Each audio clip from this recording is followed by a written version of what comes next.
But we've been talking about this date for the past 6 to 9 months. Tanner Pearson, Tyler Myers, he gets paid his $5 million bonus tomorrow. Now, let me break it down for you, especially for those that wonder what's the difference between salary and salary cap. Tyler Myers, the contract he signed was a 5-year, $30 million contract. And that was done 5 years ago, or I guess 4 years ago, technically. So he's entering the last year of his 5-year, $30 million contract. The cap hit, the average annual value is $6 million, right? 30 divided by 5. So that's how the cap, that's how salary is applied to our salary cap. So just think $6 million player, $6 million, $6 million to $6 million for 5 years. 6 times 5 is 30. The actual salary, the cash he makes, averages to $6 million a year, but doesn't have to be exactly 6. And it's like this. The first year he made 7, the next year he made 5. The third year he made 7, the fourth year he made 5. So 7, 5, 7, 5, and then 6 for this year. So he's making $6 million in cash.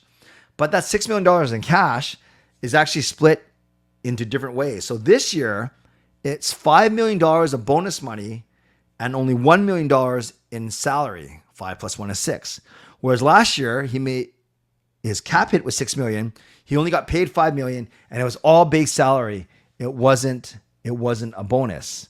It was $0 bonus and then $5 million base salary. This year, it's $5 million bonus and only $1 million salary. What does that all mean? That means if the Canucks were to trade Tyler Myers this season, and let's just use October 1st as an example. So if the Canucks trade Tyler Myers before the season starts, the team that they trade him to, he costs $6 million on their cap. It's not prorated. It's a full season, right? We're presuming October 1st. But they only have to pay him $1 million in cash because we are paying $5 million bonus tomorrow. So what kind of team would take him? And remember, he's a unrestricted free agent at the end of the season. So a team that's got a lot of cap space could take him. And then what they could do is, it's really appealing for a team, because I imagine a team can trade for Tyler Myers. Obviously, you got to give up something to get him, but a team could trade for Tyler Myers. It goes to fulfilling some cap space, $6 million. So you have that cap space, fine. You only have to pay him $1 million of actual cash because the Canucks have paid 5 of the 6. And then, if you want, you can flip him at the trade deadline for more assets, likely more assets than you're going to have to give away to get him in the first place. So you get a serviceable defenseman.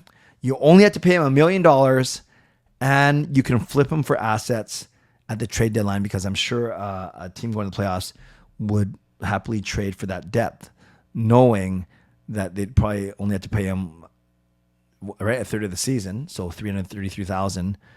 The cap hit's prorated, so $2 million cap hit, and then they get a good player, a decent player, and then you can flip him for more assets at the trade deadline. So that is the biggest thing about Tyler Myers, is you have to think of the $6 million salary cap hit, but then only $1 million the team will actually be on the hook for when it comes to actual paying out. And before